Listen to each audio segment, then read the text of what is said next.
오늘 아침에 저와 여러분들이 함께 나눌 말씀은 여호수아 2장 8절부터 15절 그리고 히브리서 11장 13절 말씀입니다. 정탐꾼들이 잠들기 전에 라합은 지붕 위에 있는 그들에게 올라가서 말하였다. 나는 주님께서 이 땅을 당신들에게 주신 것을 압니다. 우리는 당신들 때문에 공포에 사로잡혀 있고 이 땅의 주민들은 모두 하나같이 당신들 때문에 간담이 서늘했습니다. 당신들이 이집트에서 나올 때에 주님께서 당신들 앞에서 어떻게 홍해의 물을 마르게 하셨으며 또 당신들이 요단강 동쪽에 있는 아모리 사람의 두 왕 시온과 옥을 어떻게 전멸시켜서 희생제물로 바쳤는가 하는 소식을 우리가 들었기 때문입니다. 우리는 그 말을 듣고 간담이 서늘했고 당신들 때문에 정신을 잃고 말았습니다.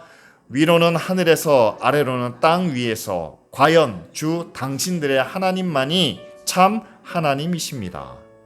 내가 당신들에게 은혜를 베풀었으니 이제 당신들도 내 아버지의 집안에 은혜를 베푸시겠다고 주님 앞에서 맹세를 하시고 그것을 지키겠다는 확실한 징표를 나에게 주십시오. 그리고 나의 부모와 형제들과 그들에게 속한 모든 식구들을 살려주시고 죽지 않도록 우리의 생명을 구하여 주십시오. 정탐꾼들이 그 여인에게 말하였다. 우리가 목숨을 내놓고라도 약속한 것을 지키겠소. 우리가 한 일을 어느 누구에게도 일러바치지 않는다면 주님께서 우리에게 이 땅을 주실 때에 우리는 친절과 성실을 다하여 그대를 대하겠소. 라합은 성벽 위에 있는 집에 살고 있었기 때문에 창문으로 밧줄을 늘어뜨려 그들을 달아 내려 주었다. 히브리서 11장 31절 다 같이 읽습니다. 믿음으로 기생 라합은 정탐꾼을 평안히 영접하였으므로 순종하지 아니한 자와 함께 멸망하지 아니하였도다. 아멘. 여러분, 여호수아 2장이면 아직 이스라엘 백성들이 요단강을 건너기 전입니다. 그런데 그 자리에서도 저 멀리 여리고성이 눈에 띌 수밖에 없었습니다. 왜냐하면 아마 요단강 서쪽에 가장 크고 견고한 성읍이었고 그들이 가데스바네에서 정탐을 할 때도 아마 여리고성이 가장 정복하기 어려운 성일 거다. 아마 그런 의견이 있지 않았을까요? 그리고 특별히 오늘 말씀에는 여리고성에서 유일하게 구원을 받은 라합에 대한 이야기가 나옵니다. 그래서 대부분 우리가 이렇게 해석을 해요. 가나안 땅에서 가장 견고한 성읍인 여리고성을 정복하기 위해서 정탐꾼을 보냈는데 그 정탐꾼이 발각되었을 때 이 정탐꾼들을 도운 라합과 그 가족을 하나님께서 은혜를 베풀어 그들을 구원하셨다. 그들이 여리고성을 정복하는데 도움을 주었기 때문에 하나님도 그 가정에 은혜를 베푸셨다. 우리는 사실 이렇게 이해할 때가 많습니다. 근데 저는 여기서 두 가지를 말씀드리고 싶어요. 첫 번째는요, 이스라엘 백성들이 여리고를 점령하는데 라합이 도움을 주었습니까? 나중에 여리고성이 점령되는 장면이 기록되어 있습니다. 그런데 정탐꾼을 보내가지고 여리고성에 대한 정보를 파악해서 돌아오는데 라합이 도움을 준 건 맞죠. 그들을 몰래 숨겨서 무사히 돌려보냈으니까요. 그런데 그렇게 해서 얻은 정보가 여리고성을 점령하는데 도움이 됐습니까? 전혀 아니라는 사실이에요. 왜냐하면 여리고성은요, 정보를 통해서 군사력으로 점령된 게 아닙니다. 하나님께서 하나님의 능력으로 그 성을 무너뜨리셨다는 거예요. 따라서 애시당초에 정탐꾼은 필요 없었다라는 사실이죠. 두 번째는 라합이 정탐꾼을 숨겨줬다라는 그것이 이스라엘 백성에게 도움이 되었기 때문에 하나님도 그 도움을 베푼 라합을 구원해 주셨다. 과연 그게 말이 될까요? 우리가 나중에 읽은 히브리서 11장에 보면은요, 라합이 그 정탐꾼을 숨겨준 그 사랑 때문에, 은혜 때문에 구원해 주신 것이 아니라 믿음으로 정탐꾼을 평안히 돌아가게 했다라는 표현이 나타납니다. 이것은 뭐냐면요, 라합이 행한 그 행위를 보신 게 아니라 그 행위를 할 수 있었던 믿음을 보셨다는 거예요. 지금으로 우리에게 말하면 그렇습니다. 여러분, 교회를 향하여 여러분들이 베푼 사랑과 희생과 헌신을 하나님이 보시고 우리를 구원하시고 우리를 하나님의 자녀로 삼아주신 것이 아니라, 여러분 그렇게 보시면 안 돼요. 내가 이만큼 헌신을 했으니까, 내가 이만큼 교회를 위해서 뭘 했으니까 하나님이 나를 구원해 주시고 나에게 복을 주실 거야. 그게 아니라는 거죠. 오히려 그 이전에 내가 그렇게 헌신과 희생을 할 수밖에 없었던 그 믿음을 보시고, 행위가 아니라 그 이전에 그 믿음을 보시고 우리를 구원해 주신다. 우리를 하나님의 자녀로 삼아 주신다. 이렇게 보는 것이 온전한 해석입니다. 따라서 여러분, 우리가 여호수아 2장 말씀을 우리가 좀 새롭게 해석해 보려고 합니다.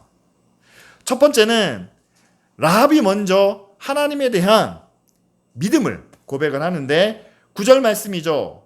나는 주님께서 이 땅을 당신들에게 주신 것을 압니다. 라고 이렇게 믿음을 고백합니다. 라합이 얘기하는 거예요. 하나님이 라고 얘기하지 않고 하나님은 이미 주님이라고 고백합니다. 이스라엘의 주님인 것은 맞죠. 이스라엘의 왕이시며 주인인 것은 맞습니다. 그런데 라합까지도 주님이, 그 여호와 하나님이 이 땅을 당신들에게 주셨습니다. 라고 고백하는 거죠. 여러분 생각해 보세요. 그러면 하나님이 여리고성을 이스라엘 백성들에게 주셨다면 여리고에 살고 있는 사람들은 뭐가 되는 겁니까? 라합은 뭐가 되는 겁니까? 자기 것을 내어주는 하나님을 고백했다라는 사실이죠. 세상에서 가장 힘든 믿음의 고백이 뭔지 아세요? 하나님이 나에게 은혜를 베풀어 주실 줄 믿습니다. 하나님이 나에게 능력을 주실 줄 믿습니다. 하나님이 나를 구원해 주실 줄 믿습니다. 라는 믿음의 고백은 쉽지는 않지만 그래도 비교적 우리가 고백할 수 있는 그런 믿음의 영역이라는 거죠. 우리가 고백하기 가장 어려운 믿음의 고백은 그겁니다. 주신 분도 하나님이시기 때문에 가져가시는 분도 하나님이십니다. 라는 고백인 거죠. 우리가 언제까지 살지는 모릅니다. 우리의 가정이 언제까지 이렇게 평안할지는 모릅니다. 그러나 받을 때는 하나님의 은혜, 하나님의 능력을 고백하지만 그것을 하나씩 하나님이 취해 가실 때, 우리가 잃어버릴 때, 우리에게 남은 것이 아무것도 없을 때, 마지막에는 이제 우리의 생명이, 우리의 시간이 얼마 남지 않았을 때 주신 분도 하나님이시니 가져가시는 것도 하나님이십니다. 그런 믿음의 고백이 오늘 라합이 말하는 그런 고백이라는 사실이죠. 라합은 사실은 하나님에 대해서 잘 몰랐습니다. 그러나 들리는 소문에 의하면, 여러분 10절부터 그 내용이 나오지 않습니까? 당신들이 애굽에서 나올 때 우리가 그 소식을 들었습니다. 홍해 앞에서는 당신들은 그 홍해를 발로 건넜지만 그러나 그 뒤따라오던 바로와 그 병사들은 거기서 모두 몰살을 당했습니다. 이제 40년의 광야 생활을 마친 후에 지금 모압 땅에 있는 바사만 옥과 시온과 그들을 하나님의 능력으로 전멸시킨 그 소식을 우리가 들었습니다. 그런데 그 소식을 라합만 들은 건 아니잖아요. 여리고에 있는 모든 사람이 그것을 다 들었을 때 그들의 간담이 서늘했다. 어떤 두려움이 몰려오는 거죠. 또한 그들이 정신을 잃었다라고도 이야기를 합니다. 야, 저들이 이제 가나안 땅을 약속의 땅이라고 믿고 이제 우리를 향하여 한 걸음 한 걸음 다가오는데, 야, 우리 어떡하냐. 근심과 걱정과 두려움에 어떤 극한 모습을 표현해 주고 있죠. 그런데 그 상황 속에서 마지막 부분은 라합의 고백인 거죠. 과연 당신들의 하나님만이 참 하나님이십니다. 그리고 거기에 더해서 앞에서 말씀드린 9절, 주님께서 이 땅을 당신들에게 주셨다는 것을 내가 압니다. 여러분, 이것이 라합이 여리고성에서 구원받을 수 있는 그런 믿음의 고백이었다라는 사실입니다. 그렇다면 지금 우리의 믿음은 어떻습니까? 여러분, 우리도 하나님을 향한 믿음을 가지고 있지 않습니까? 구하면 은혜를 주실 거라 믿습니다. 부르짖으면 우리를 고쳐주시고 우리를 일어서게 하시고 은혜를 베풀어 주실 것이라 믿습니다. 그런데 여러분, 그렇게 하나님께서 세우신 교회를, 그렇게 믿음으로 성장한 이 나라를, 우리에게 주신 은혜만큼 이제는 하나님께서 그 은혜를 가져가시겠다, 하나님의 것이니 하나님이 취하시는 것이 맞습니다 라고 고백해야 하는 그 순간이 온다면, 그것까지도 우리는 하나님 앞에 고백할 수 있는 그런 믿음을 저와 여러분들은 가지고 있나요? 잘 되기 위하여, 성공하기 위하여, 나아지기 위하여 고백하는 그 믿음, 쉬운 것은 아니지만 그러나 우리가 열심을 내면 가질 수 있습니다. 그러나 여러분, 그 정점에 올라섰다가 한 계단 내려와야 하는 순간에 모든 것이 풍족하다가 이제는 그것을 절반으로 줄여야만 하는 그런 때가 우리에게 왔다면, 그것까지도 주신 분도 하나님이시니 가져가시는 분도 마땅합니다. 하나님이 우리의 주인이시기 때문에 내가 차지하고 있는 이 땅을, 내가 지금까지 누려왔던 이 모든 것을 이제는 누군가에게 다시 주신다고 해도 하나님이 우리의 참 하나님이십니다 라고 고백할 수 있는 그 믿음이 라합과 그 가족을 여리고 성으로부터 구원해 줄 수 있는 그 믿음이었고, 지금 우리가 처한 상황이 어떻습니까? 여러분, 제가 반복해서 말씀을 드리지만 많은 신학자들이, 선교학자들이 이야기합니다. 한국 교회는 이미 절정을 찍었다라고 이야기합니다. 죄송한 말씀이지만 이미 90년대에 우리가 1000만 기독교인을 이야기하면서 교회 성장의 정점을, 또한 한국 기독교의 정점을 이미 도달했다라고 이야기합니다. 그렇다면 이제는 우리는 여기서 한 단계 더 올라갑시다. 예, 그럴 수 있습니다. 여기서 그 다음 단계로 우리가 함께 정말로 헌신하고 희생하여 더 큰 하나님의 꿈을 바라보며 나아갑시다 라고 할 수도 있습니다. 근데 그러기 위해서는요, 지금으로부터 50년 전에 선교사님들이, 또한 우리 믿음의 선배들이 믿음을 지키기 위해서 그들이 흘렸던 땀과 눈물과 피의 희생이 지금 우리에게도 요구된다는 사실이죠. 그와 더불어 우리에게도 이 믿음의 고백이 필요하다는 겁니다. 하나님이 우리에게 주신 것, 당신들에게 주는 것도 하나님이십니다. 하나님이 교회에 물질적인 풍요를 주셨습니다. 우리나라에 경제적인 성장을 주셨습니다. 정말 모든 것이 부족하지 않도록 살아갈 수 있는, 교회도 어려움을 겪지 않는 이런 평안을 우리에게 주셨습니다. 이 모든 것이 우리가 누리고 우리가 소유하고 있으니까 우리는 우리 거라고 생각합니다. 교회 거라고 생각합니다. 그러나 이것이 다 하나님의 것이고 또한 하나님이 가져가실 수 있다는 그런 믿음의 고백이 우리 가운데 있다면, 여러분, 지금의 이 어려운 상황, 한국교회가 점점 위축되고 사회적인 위상이 떨어지고 사람들로부터 손가락질 받는 이 상황으로부터 하나님께서 저와 여러분들을 구원해 주시지 않겠습니까? 우리는 여리고 정복을 생각하면서 이제 교회가 세상을 정복해야 한다라는 그런 관점으로만 여호수아서를 바라보는 것 같습니다. 아니요, 오늘 말씀에는 여리고를 정복하는 것은 하나님의 능력입니다. 하나님의 권세입니다. 하나님의 계획 가운데 이루어집니다. 그런데 정탐꾼을 통해서 하나님이 이루시는 길을, 이루시는 방법을 한번 생각해 보십시오. 하나님은 여리고성에 있는 한 사람을 통해서, 그의 믿음을 통해서 그 가족을 구원해 주시는 그런 구원의 역사를 우리 가운데 나타내 주신다는 사실이죠. 그런데 그 첫 번째 단계가 그의 믿음이 하나님을 주인으로 고백하는 그런 믿음이었다. 두 번째로는 그 믿음을 어떻게 우리가 평가할 수 있냐면요, 그 라합은 자기의 믿음을 위하여 자기의 목숨을, 생명을 걸었다라고 우리가 생각할 수 있습니다. 오늘 우리가 읽은 말씀 앞부분에 보면은요, 여리고 왕이 이스라엘의 정탐꾼이 라합의 집에 찾아온 것을 이미 알고 있습니다. 그래서 라합에게 이렇게 묻습니다. 정탐꾼이 네 집에 오지 않았냐? 이 집으로 들어가는 걸 본 사람이 있다. 그러니 그들을 끌어내라! 라고 요구하죠.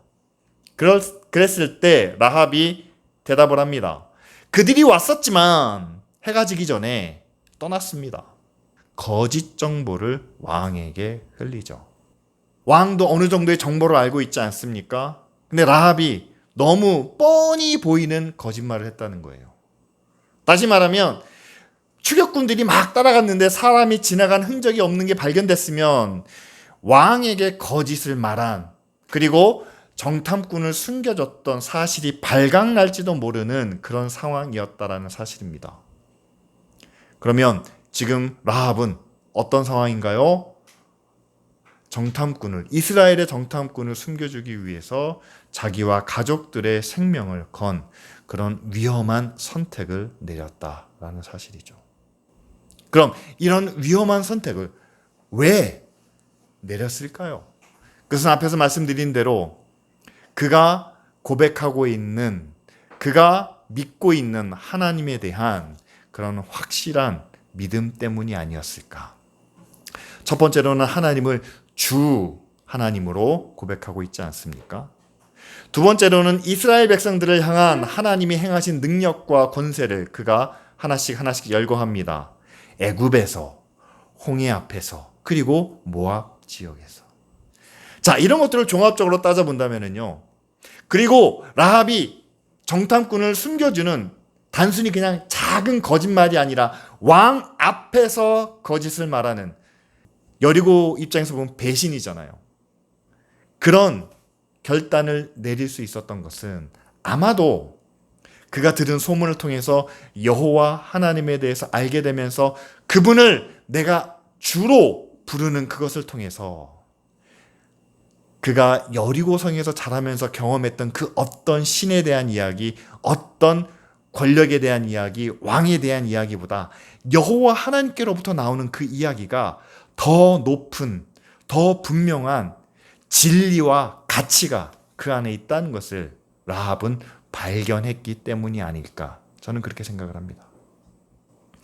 여러분, 우리가 교회를 다니기 시작하면서부터 이제 신앙생활 속에서 우리는 하나님을 나의 주, 나의 하나님으로 고백합니다. 그런데 이 고백이 그렇게 쉽고 편안한 고백이 아니라는 사실이에요. 주님, 주님 이렇게 기도합니다. 그 주님이라는 호칭 안에는 나는 당신의 종입니다. 나는 당신의 뜻대로 명령하면 나는 그 명령에 따를 수밖에 없는 종입니다. 라는 고백이죠. 주님이라고 부르면서 우리는 그 주인에게 요청하는 것들이 너무 많습니다.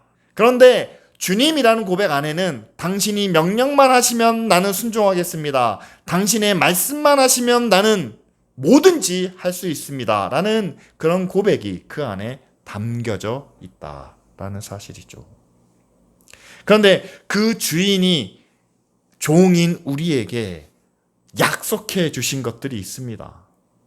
당연한 권리로 너는 나를 위해서 일해라. 너는 나에게 희생해라. 네 가진 모든 것을 나에게 바쳐라 할 수 있음에도 불구하고 그렇게 무조건적인 권위를 말씀하지 않으시고 네가 만약 내가 너에게 말하는 대로 지켜 행하면 난 너에게 응분한 상을, 응분한 은혜와 복을 너희에게 허락해 주겠다 라는 약속을 우리에게 주고 계시죠. 그런데 하나님이 우리에게 언약해 주신, 약속해 주신 그 복은요, 크게 두 가지로 나타납니다. 하나는 이 땅에서 우리가 얻을 수 있는 복과, 그리고 또 하나는 이 땅이 아닌 하늘에서 얻을 수 있는 그런 복이죠. 먼저 우리가 하나님과 맺은 약속이 세상에서 우리에게 주겠다고 보장해 주는 그런 약속과는 다른 더 크고 더 높은 가치가 있다는 점을 꼭 기억하시길 바랍니다. 그래서 라합이 여리고 왕에게 거짓 정보를 흘린 거예요.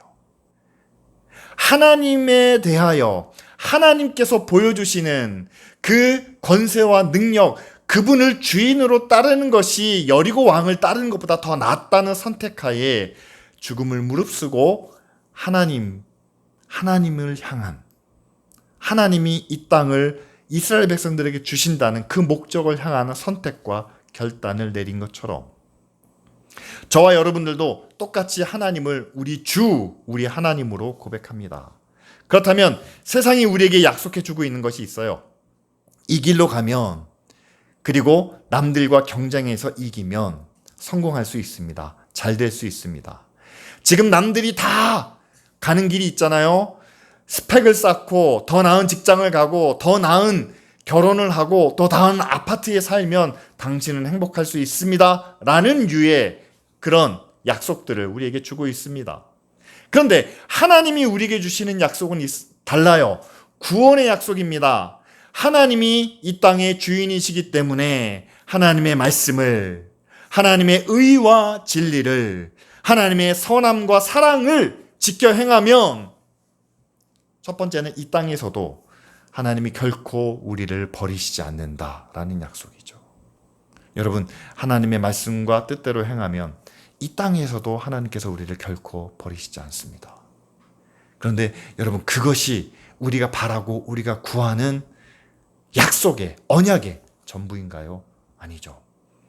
그보다 더 높은, 더 큰, 더 가치 있는 약속이 있습니다. 뭐냐 하면 이 땅에서 우리가 하나님의 뜻을, 하나님의 말씀대로 행하면 영원한 하나님 나라에서 우리에게 약속된 상급과 은혜와 축복이 있다라는 사실이죠. 전 여러분들에게 묻고 싶습니다. 여러분, 우리가 똑같은 시간을 가지고 똑같은 자원과 에너지를 가지고 우리는 더 나은 것을 위하여, 더 좋은 것을 위하여 우리는 열심히 일하고 땀 흘리며 수고를 합니다. 세상이 우리에게 말하고 있는, 약속해 준 그것을 우리는 살아가기 위해서, 왜냐하면 살기 위해서는 돈도 필요하고 집도 필요하니까 우리는 살기 위해서 거기에 우리가 가지고 있는 자원들을 사용합니다. 그러나 우리는 그것을 전부라고 여기지 않습니다.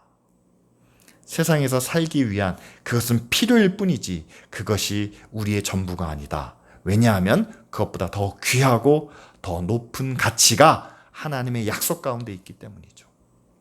하나님의 약속 중에서도 이 땅에서 우리에게 약속해 주신 것들이 있습니다. 복을 받는, 치유해 주시는, 그리고 평안 가운데 살아가는. 그런데 그것도 우리가 궁극적으로 원하는 그런 약속은 아니죠.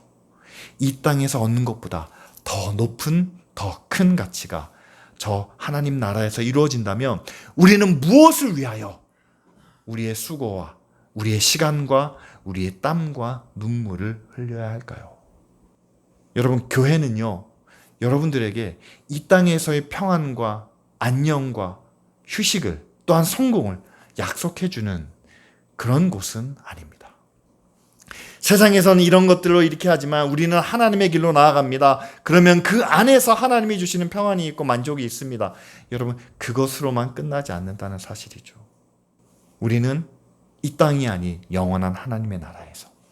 그러나 우리가 살고 있는 우리의 현실이 너무나도 제한되고 어렵고 팍팍하기 때문에 하나님 나라에 대한 생각을, 하나님 나라에 대한 기대를 우리가 잊고 살 때가 참 많습니다.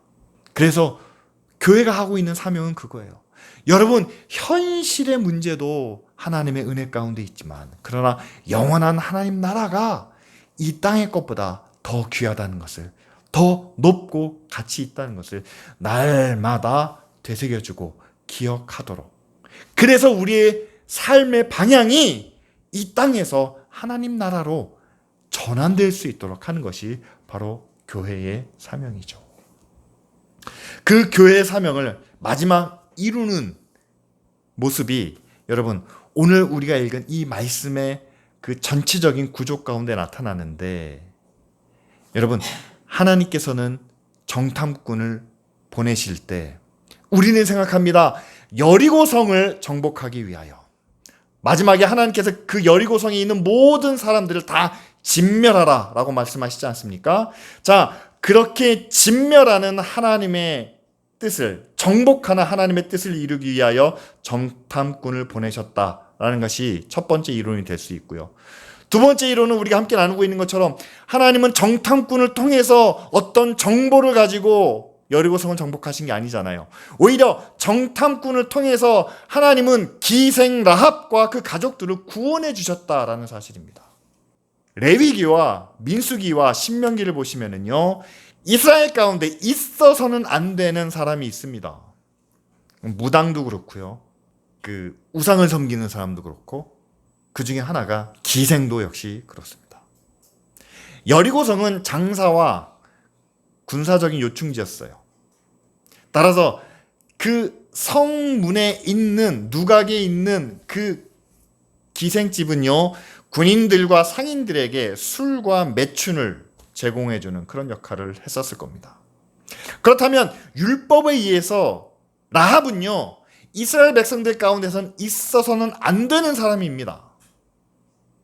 자, 여리고 정복을 생각하실 때 여리고에 있는 모든 사람을 하나님께서 다 진멸하라고 하십니다. 그들은 있어서는 안 되는 사람이기 때문에 그들을 진멸하라 라는 것이 하나님의 첫 번째 뜻일 수 있습니다. 그런데 있어서는 안 되는 것을 다 없애버리시는 것이 하나님의 뜻의 전부냐? 아니요. 정말로 있어서는 안 되는 한 사람과 그 가족을 하나님께서는 구원해 주신다라는 사실입니다. 따라서 여리고성을 정복하시는 하나님의 뜻을 놓고 우리는 두 가지를 살펴봐야 됩니다. 우리 안에 있어서는 안 되는 것을 완전히 없애시는 하나님. 두 번째는 우리 안에 있어서는 안 되는 것이지만 하나님을 주로 고백하는 순간 없애시지 않고 그들을 구원해 주시며 그들을 살리시는 하나님의 뜻이죠. 여러분, 우리나라에, 우리 사회에, 우리 교회에 있어서는 안 되는 것들이 참 많습니다. 육신의 정욕, 이생의 자랑, 다른 사람들은 무시하고 자기만을 높이며 우상숭배하는, 자기를 우상처럼 떠받드는 것, 우리 안에는 있어서는 안 되는 것들이죠. 그래서 있어서는 안 되는 것들을 다 깨끗하게 없애버리면 하나님의 나라가 이루어지지 않겠느냐, 하나님의 뜻이 이루어지지 않겠느냐. 그것은 정복자의 방법으로 하나님의 나라를 이루는 것이죠. 과거 여러분 제국주의가 그랬습니다. 과거 선교사들의 정책이 그랬어요. 우상들을 다 제어해버리십시오. 미신을 섬기는 사람들을 다 쫓아냅니다. 내몰아냅니다. 그래서 온전히 믿는 사람들만 함께 모여 있습니다. 그렇게 하나님의 나라를 이루자. 그런데 여러분, 그렇게 하나님의 나라가 이루어진 것은 없어요. 두 번째가 필요합니다. 있어서는 안 되지만 그러나 그 사람을 통해서 하나님을 향한 믿음을 갖게 하시고 죽어야 할 그를 살려서 구원하시는 하나님의 은혜가 결국 하나님의 나라를 이루게 된다는 사실이죠. 나중에 라합이, 여러분 히브리서 11장에도 기록되고 있지 않습니까? 마태복음에 보면 예수님의 족보에도 기록되는 사람이 됩니다. 죽어야만 하는데, 이스라엘 백성들 가운데서 있어서는 안 되는데, 그러나 결국 그 사람을 통해서 그를 살리시고 구원하심으로 주님의 구원이 이루는데 가장 중요한 자리를 차지하게 하시는 그런 하나님의 은혜를 우리가 함께 지켜볼 수 있어야 한다는 사실이죠. 오늘 라합을 통해서 우리가 몇 가지를 함께 기억하기를 원합니다. 여러분, 라합은 그가 했던 어떤 행동이나 베푼 은혜 때문에 구원을 받은 것이 아니라 그 라합은 하나님을 나의 주로 고백할 수 있었다는 사실이죠. 나에게 모든 것을 더해주시는, 나에게 모든 것을 갖춰주시는 하나님이 아니라 나의 것을 가져가실 수도 있는, 나의 것을 이스라엘 백성들에게 줄 수도 있는 그 하나님을 주로 고백했던 그 믿음으로 인해 그가 구원을 받았습니다. 그리고 라합이 그 믿음을 가졌던 이유는 바로 그가 알고 있던, 들었던 그 하나님 안에서 더 높은, 더 귀한 가치를 그가 발견했기 때문이죠. 우리도 세상에서 성공하는 법, 비결을 알고 있습니다. 그러나 그것보다 더 높은 가치가 있다면 이 땅에서 하나님의 말씀과 진리를 행하는 것이죠. 그것으로 인해 우리가 이 땅에서 누리는 평안과 축복이 있다면 그것보다 더 높은 가치는 이 땅에서 따르는 예수 그리스도의 십자가를 통해서 하늘에서 얻는 그 상급이 더 높은 가치가 아니겠습니까?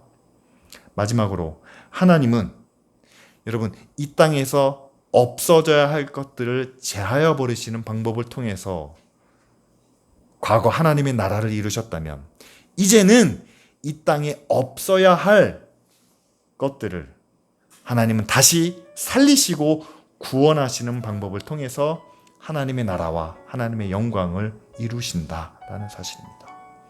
여러분, 지금의 교회가 이 땅에서 없어져야 할 것들이라고 규정하는 것들이 있습니다.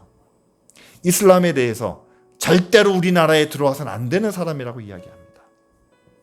여러 가지 범죄자들이나 사회 악이라든가 불의한 자들을 향해서 교회는 계속 정죄를 합니다. 이 땅에서 사라져야 할 것들, 없어져야 할 것들, 저것들만 몰아내면 우리나라가 잘 될 거라고 이야기를 합니다. 그러나 하나님께서는 그 없어져야 할 것을 다시 살리시는, 또한 다시 구원하시는 그런 하나님의 구원 계획을 가지고 있다는 사실을 우리가 함께 믿어야 되겠죠. 이 시간 우리가 함께 기도하기를 원합니다. 이젠 교회가 하나님을 주 하나님으로, 우리에게 주시는 하나님이실 뿐만 아니라 우리에게 있는 것을 다시 가져가시는 그런 하나님으로 함께 고백하기를 원하고, 하나님께서 우리에게 약속해 주신 것 중에서 무엇이 가장 귀하고 무엇이 가장 가치 있는 것인가, 그래서 우리가 함께 생각하며 또한 고민하며 또한 그것을 결단할 수 있는 그런 믿음을, 그리고 이 땅에 우리 안에 없어져야 할 것들을 다시 살리시고 구원하시는 하나님의 은혜가 우리 모두에게, 우리 사회 가운데 나타날 수 있도록 이 시간 함께 기도드리겠습니다.